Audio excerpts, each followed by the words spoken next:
somehow this thing moves from a class conflict between the wealthy and the poor, and it turns into a racial conflict. And now, black people are the target. Hello and welcome back to Black Statistics. My name is Sherman. I am your host. And in this video, we are going to take a trip back to 1863. The New York City Draft Riots of July 1863 were among the most violent and tragic events in American history. Somehow what began as a protest against the draft turned into a brutal, racially charged conflict. And what I want to do is take a look at the event itself, but also some of the underlying factors. Why did this happen? What caused this? There were a number of different factors, and I'm going to touch on them in this video. So somehow what began as a protest against the draft ended up becoming a racially charged conflict. Now, there was a number of different factors behind this. We're going to touch on those in this video, so let's take a look at it. Okay, so by 1863, the Civil War had been going on for about 3 years. In the North, the Union Army had taken a lot of casualties, a lot of damage, battles like Antietam and Gettysburg. And the long story short, the Union was in need of soldiers. So in order to address this, President Lincoln's administration passed the Conscription Act of 1863. So what this act did was it made all male citizens between the age of 24 and 45 eligible for military service. Specifically, the act required all able-bodied male citizens as well as immigrants who intended to become citizens between the ages of 20 and 45 to be liable to perform military duty in the service of the United States when called out by the president for that purpose. All eligible men between the ages of 20 and 35, as well as unmarried men between the ages of 35 and 45, were to be enrolled into Class 1 and drafted first. Class 2 consisted of married men between the ages of 35 and 45, and they were to be drafted only if all of Class 1 had been used. Now, there were some exemptions. The exemptions were the following people were exempt from military duty due to this law. Certain government officials, including the vice president, judges, heads of executive departments, as well as governors, the only son of a widow who was dependent upon his support, the only son of elderly or weak parents that were dependent upon him. If there were two or more sons eligible for military duty that were taking care of their parents, the father would pick which son would be exempt. The responsibility would be given to the mother if the father was already deceased. The only brother of a child not yet 12 years old who had no mother or father, an only father of a child not yet 12 years old. If two members of a household were already in the military, the family could exempt up to 2 others. Now, the act was unpopular with working class people because the wealthy could avoid the draft. All they had to do was pay $300, get someone else to volunteer for them, and they would be excluded. Now, why would that make everybody angry? It'd make you angry because only wealthy people could afford to do that. So if you didn't have the money, you were forced to serve in the draft. So people started looking at this as it was a war where the poor people fought for the wealthy people. Now, the resentment simmered and simmered, and people became angrier and angrier, especially the Irish immigrants.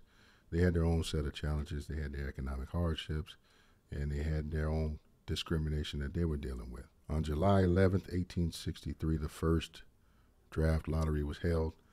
This lottery would determine the names of the people. It's a public drawing. They're going to draw names, and this determines the names of the people who are going to be conscripted. Conscripted being another word for drafted. So 2 days later, everything explodes in violence. Now, initially, this violence was mobs forming. It gets out of control. They start attacking city government buildings. They start visiting rich people's houses, right? And this is all about getting the people who are responsible for this draft. You know, this is where the violence was aimed. But then all of a sudden, things started changing. The tone started changing. Somehow, this thing moves from a class conflict between the wealthy and the poor, and it turns into a racial conflict. And now, black people are the target. And this is where, if you look in a lot of accounts in history, there's a lot left out, or at least downplayed anyway. They make it seem as if the riots of 1863 were all about class warfare and the draft. It's called the New York City Draft Riots. So they downplay the racial component and focus on just the draft, right? But there was a lot going on in this. So bear with me. I'm gonna dig a little bit deeper, and I think you'll find this interesting. You see, at the time, many of these Irish immigrants looked at black people like the competition. These are the people who are going to compete with us for jobs. So then you wonder, was that enough to get it to the point where, that it's completely shifted into a racial conflict? Well, they had a little bit of a push, you see, because you had the Democratic politicians and you had the media kind of stoking the flames a little bit. We're going to talk about that a little bit more in just a second. But these riots, they just began to get more and more spread. They just grew and grew in the city, and they turned more and more violent, and black New Yorkers were the target of this violence, and it just got completely out of control. You have to think about the mentality, the group thing that was happening. One of the major events, or one of the major tragedies that happened there, was the burning down of an orphanage. It was a black orphanage, burned to the ground. What does it take, what kind of thinking does it take to attack an orphanage when you know that's where children are? It was sick. These people were aiming for kids. Now, fortunately, they managed to get all the kids out before the building burned down. But that doesn't negate the fact that not only were black people the targets of the riot, but children became targets of the riot. And to further that example, we'll talk about two people who they have accounts of as being murdered during the riot, one of whom was a child. His name was Abraham Franklin. Abraham Franklin was a 7-year-old boy, 7 years old. And he got caught while he was trying to get out of the area, trying to flee from the violence. So they captured this 7-year-old boy and they beat him, brutally beat this boy, a 7-year-old, right? Not only did they beat him, but after they beat him, they hung him from a lamppost. Again, a 7-year-old boy. They caught him, they beat him, they hung him from a lamppost. And then there's William Jones. William Jones was a black sailor who was lynched during the violence. They beat him as well, severely. And then after they beat him, they hung him from a lamppost. But they weren't finished then. See, they had to go on and mutilate his body. Kind of like you see on TV when you see something in a foreign country and they're dragging a body down the street. And you think, you're so thankful, you thank God that you live in America, right? Because we don't do that here. But this was in America, right? This is human nature. You got to understand what humans are capable of. We're not far from it at any given point in time. But this is what things can devolve to, and they can devolve to that in a relatively short period of time. That's why I'm a big fan of the Second Amendment. I may not get everybody, but I might take 2 or 3 of them with me. Anyhow, they mutilated his body, right? And then somebody thought it was a good idea to set his body on fire. That was William Jones, black sailor, beaten severely, hung from a lamppost, body mutilated, and then set on fire. All right, so let's talk about these instigators that I mentioned earlier. Who instigated this violence? There was 2 main parties. One was the Democratic Party in New York, and the other was the media. Now, when it comes to the Democratic Party, we had what was called the Copperheads, and they were a faction of the Democratic Party during the Civil War that were particularly strong in states like northern states like New York. Okay, so this is a faction of the Democratic Party. Now get this, they were also known as the Peace Democrats. Why did they call them the Peace Democrats? Because they basically wanted peace at all costs, even if that meant allowing black people to remain slaves in the South. See, as far as they were concerned, it's not their problem. They just wanted peace with the South, their brothers in the South. A lot of time we think about Democrats, that being the South. But the truth of the matter is the Democratic Party was strong in the North as well. A lot of strong factions in the North as well. And these copperheads were one of these factions who didn't really care about the cost of peace as long as it didn't cost them. Right? So in other words, they didn't think it was worth them and people that looked like them losing their lives just so black people could be free. So what they would do is use politics, their political power, their ability to pull people together, groups, rallies, things of that nature, and they stoked the flames, and they pushed it and pushed it and pushed it until it eventually erupted in violence.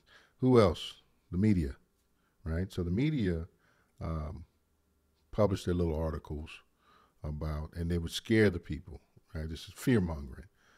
Basically, that these Negroes are going to take your jobs, not going to be able to feed your families. They're coming to take everything from you. This is not your fight. This is not your war. This is all because of the black people. They're your problem, right? So if you take these two things and you take a step back and look at politics today, you kind of see the same things happening. It never really stops. It's like the machine. It's the political media machine. So if you don't do your own thinking, they will think for you. And the media accomplished this really by doing two things, really. One is they made black people look like a threat to stability, right? And then two, they made black people appear to be inferior, or at least cause people to believe that black people were inferior. See, all you got to do is create an other. It's us against them, and them are the others. And in this case, black folks were the others. So most of our problems, most of the things that are happening around us is due to these others. They are the problem. So you begin to dehumanize somebody. So it's pretty easy to beat somebody down, hang them from a lamppost, mutilate their body, set them on fire, because they're not really human. It's kind of like skinning a deer, right? This is what happens when they get into the minds of the public and they start programming. So the police were overwhelmed by this violence. The police chief, I think his name was John Kennedy, interesting, but they called in support from the government, who came in and they put down the violence by force. And it took thousands of troops to restore order. But by then, it's pretty much too late. The damage had been done. During the New York City Draft Riots in 1863, reports say that there were at least 119 deaths. The thought is that there were probably many more. I would imagine that there were many more than that. Most of the people who died were black New Yorkers. And that had a long-term effect on New York. Until that point, the black population had been rising. So this had a lasting impact on the black population in New York. Some left in fear for their life. They fled for their life, never to return. Of the ones who stayed, a lot of them, they faced increased hostility over the years.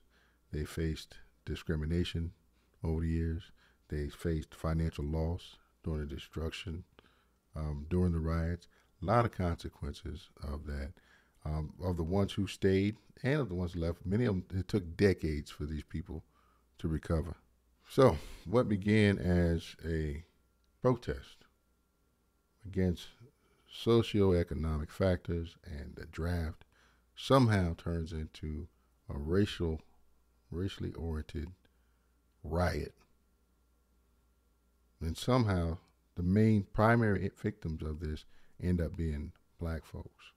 And as the story is told, at least how I originally heard the story, that part of it was downplayed. It was mentioned, but it was downplayed as if it was all about the draft. This was about hatred of the other. And in this case, we were the other. So ask yourself, what could we learn from that today? As I mentioned before, one powerful lesson is not to be fooled by the politicians who will try to control your mind through fear. That's the most powerful weapon, is fear, fear-mongering, right? What these other people want to do to you, or what they will do to you, or how they will cause you to suffer. It's a quick way to take a population, turn them around, and use them as a weapon. They've used white people, Irish people as weapons against black folks, and they have no problem using black folks as weapons against other races of people. And it all comes from the fear-mongering and that messaging that they're putting out there, right? In this case, it was a two-pronged attack. You had the Democratic Party here, factions of the Democratic Party, and you had the media. Sounds familiar, actually. But in any case, keep your eyes open, keep your eyes peeled, keep your ears to the ground. Pay attention to the messaging that you receive. So I hope you found the content as informative as I did. And as always, if you enjoyed the video, be sure to like and share. I would love to get your comments in the comment section below. Be sure to subscribe so you'll be notified when I post new content. And I'll see you on the next one. Peace. Baby, you give me ice and fire. You're giving me wind and rain.